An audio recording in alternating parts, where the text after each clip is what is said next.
Assalamualaikum warahmatullahi wabarakatuh, teman-teman angkatan 18. Selamat berjumpa lagi dengan Ustadz Husni. Belajar bersama untuk menjadi lebih semangat. Oke? Sebelum Ustadz Husni menyampaikan tentang materi yang akan Ustadz Husni sampaikan, Ustadz Husni akan membacakan ayat Al-Quran dulu. Ustadz Husni akan membacakan surat Al-Hijr ayat 22. A'udzu billahi minasyaitonir rajim. Bismillahirrahmanirrahim. Wa arsalna riyaha lawaqi'a fa'anzalna minas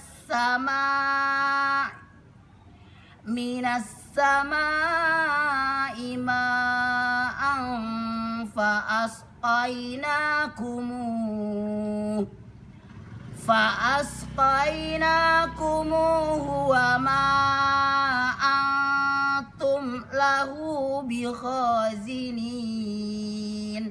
Artinya, dan kami telah meniupkan angin untuk mengawinkan tumbuh-tumbuhan, dan kami menurunkan hujan dari langit, lalu kami beri minum kamu dengan air itu, dan sekali-kali bukanlah kamu yang menyimpannya. Subhanallah.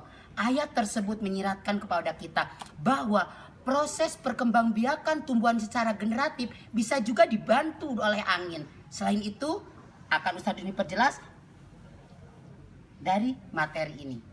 Kenapa Ustadz Husni bawa ini lumayan banyak untuk menjelaskan kepada anak-anak, supaya anak-anak yang di rumah angkatan 18 SDIT Nur Hidayah Surakarta tetap semangat belajarnya. Nah, proses perkembangbiakan tumbuhan secara generatif terjadi di bunga. Nih, ternyata di alam jagat raya ini bunga itu sangat banyak.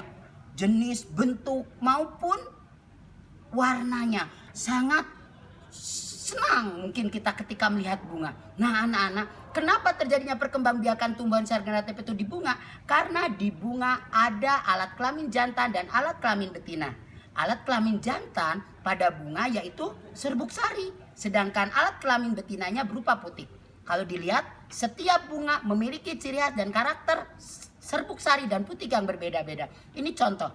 Nih, contoh ini. Nah, ini adalah serbuk sarinya adalah merupakan bagian yang berwarna ungu ini, sedangkan putiknya di dalamnya ini. Ada juga nih bunga seperti ini. Serbuk sari terlihat begitu nampak di dalam sini. Yang pasti terjadinya proses perkembangbiakan tumbuhan secara generatif itu diawali dengan proses penyerbukan. Apa itu penyerbukan? Penyerbukan itu adalah jatuhnya atau menempelnya serbuk sari di atas kepala putik. Proses menempelnya serbuk sari di atas kepala putik itu bisa dibantu oleh angin, dibantu oleh kupu-kupu, dibantu oleh burung, dibantu oleh hewan lainnya. Dan yang tak kalah penting, proses perkembangbiakan tumbuhan secara generatif bisa juga dibantu perkembangbiakannya itu penyerbukannya oleh manusia. Kenapa itu dilakukan? Karena posisi serbuk sari dan putik yang lebih berbeda. Jadi putiknya lebih tinggi daripada serbuk sarinya, maka tanaman itu proses penyerbukannya dibantu oleh manusia, seperti tanaman vanili. Jadi tahap pertama dalam proses perkembangbiakan tumbuh secara generatif itu adalah melalui proses penyerbukan. Selanjutnya serbuk sari, nah ini ya serbuk sari yang ini, nih ya serbuk sari ini ketika sudah matang, maka dia akan pecah dan bertebaran, ditiup angin, kemudian ada kupu-kupu juga hinggap. Nah, lalu menempel di atas kepala putik sini, di atas kepala putik ini. Pada saat menempel di atas putik ini, maka serbuk sari ini akan masuk ke dalam tangkai, ya, tangkai putik ini masuk melalui dalam bentuk bulu-bulu sari ini dan masuk ke dalam bakal biji. Di dalam bakal biji ini, ketika serbuk sari ini menempel di dalam bakal biji ini, maka itu telah terjadi proses pembuahan. Terjadi proses pembuahan ini adalah terjadi di bakal buah.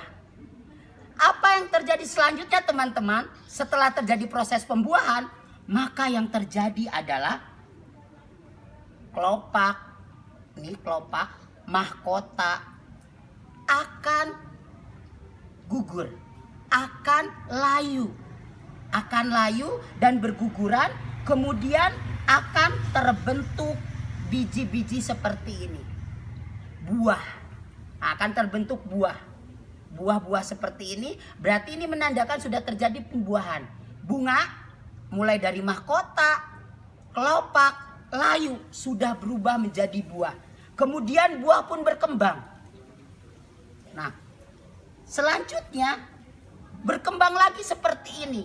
Dan ini kalau sudah matang, maka kalau kita buka, maka di dalamnya ini daging buah, maka di dalamnya ada biji. Dan biji ini kalau kita tanam kembali, maka akan tumbuh individu baru. Tumbuhnya individu baru itu menandakan bahwa telah terjadi perkembangbiakan tumbuhan secara generatif. Kenapa generatif? Karena dikembangbiakan dengan menggunakan biji. Subhanallah. Allah yang menurunkan hujan, Allah yang menyirami tanaman, Allah yang menumbuhkan. Masya Allah, luar biasa. Proses perkembangbiakan tumbuhan secara generatif menghasilkan individu baru sudah terbentuk dari biji. Bisakah anak-anak melakukan di rumah? Tentu bisa. Silahkan cari biji apapun untuk melakukan perkembangbiakan secara generatif. Terima kasih anak-anak, semoga bermanfaat dan menginspirasi. Assalamualaikum.